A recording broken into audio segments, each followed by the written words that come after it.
განათლებით ვარ მათემატიკოსი, პროფესიით ვარ ლოჯისტიკის მენეჯერი. მე გახლავართ პროფესიით ფილოლოგი და უკვე წლებია ვმუშაობ მესამე სექტორში, ქართულ არასამთავრობო ორგანიზაციაში. დაახლოებით 2011 წელი იყო ალბათ, მაშინ ქალაქში ზებრები არ ჰქონდა. ჩვენ ერთ-ერთი ინიციატივა იყო ის, რომ ქალაქში გაჩენილიყო ზებრა გადასასვლელები, იმიტომ რომ ეს ხშირ შემთხვევაში ძალიან დიდ საფრთხეს უქმნიდა ახალგაზრდებს, ადამიანებს ზოგადად მათ ჯანმრთელობას, სიცოცხლეს. ჩემი კლუბის ინიციატივით მოვახდინეთ ამ თემის ადვოკატირება და მეცხრე საჯარო სკოლის წინ ჩვენ გავაკეთეთ პირველი ზებრა გადასასვლელი. პირველი ჩვენი წარმატება, ჩემი წარმატება უკავშირდება ამ ისტორიას.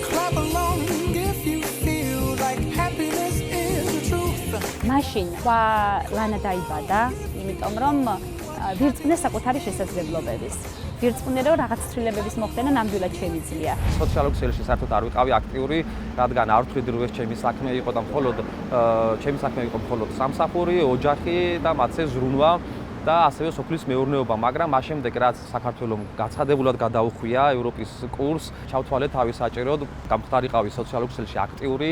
ეს ჭიათურა სადაც 1846 წელს გერმანელი გეოლოგი ჰერმან აბიხი ჩამოვიდა გეოლოგიური კვლევების საწარმოებლად. დღეს ჭიათურის მაღაროები დაკეტილია. 3500 ადამიანი უიმედოდ დგას აქციებზე და ითხოვს როგორც კომპანიისაგან, ასევე მთავრობისაგან ყურადღებას. ყველაზე მეტად გოგონის ვიდეო გავარდა. ეს კარუგდებელია. მე-7 მერვე საუკუნეების წმინდა გიორგის სახელობის მონასტერი. ამ ვიდეოს ჩაწერა მოხდა აბსოლუტურად სპონტანურად, როდესაც ავედით გოგნზე, გიორგობაზე მეგობრებთან ერთად მოსალოცად. TikTok-ზე 155,000 ნახვა ჰქონდა, რომელიც ჩემთვის წარმოუდგენელი იყო.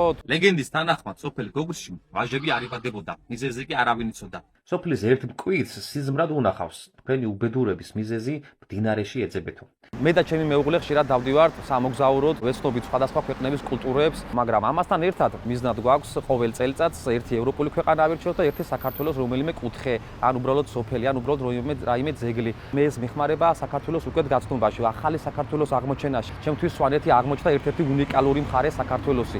ასე აღმოაჩინე მე მარტვილი, ასე აღმოაჩინე ზუგდიდი, სამცხე-ჯავახეთი. ახლა გეგმაში გვაქვს წავიდეთ და მოვინახულოთ ჩვენი უძველესი ეკლესიები ტაოში, კლარჯეთში, მათ შორის ყარშიც. გვინდა ვნახოთ აუცილებლად ფერეიდნელი ქართველები. ჩვენ ვართ საქართველო!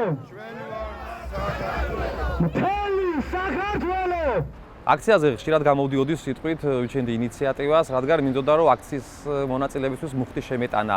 ამიტომ გვინდა ჩვენ ევროკავშირი, ევროინტეგრაცია, ამერიკასთან თანამშრომლობა, მეგობრობა, პარტნიორობა.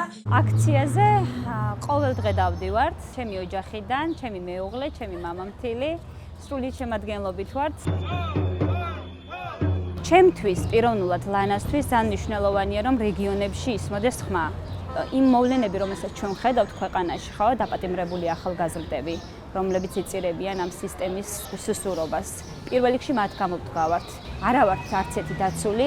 ჩვენი ამ დგომით ვცდილობთ რომ ამ ადამიანებს დავანახოთ, რომ ჩვენ მათ გვერდით ვდგავართ ამ საერთო ბრძოლაში და ისინი ვერასოდეს ვერ იქნებიან მარტო.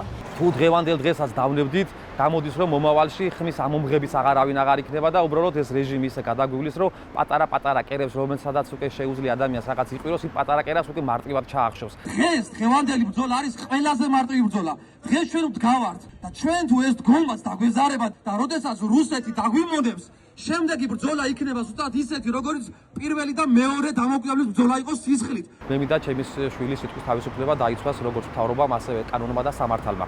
ამისთვის ვიბრძვი და მე რო თვალიდან აქციაზე აღარ გავიდე და მთავრობამ გაიტანოს ის, რაც მას უნდა. მე ვერ ვეტყვი ჩემს შვილს, რომ შენს გამო მე ბრძოლა დამეზარა, დავნებდი და ვერ დაგიტოვე უკეთესი მომავალი.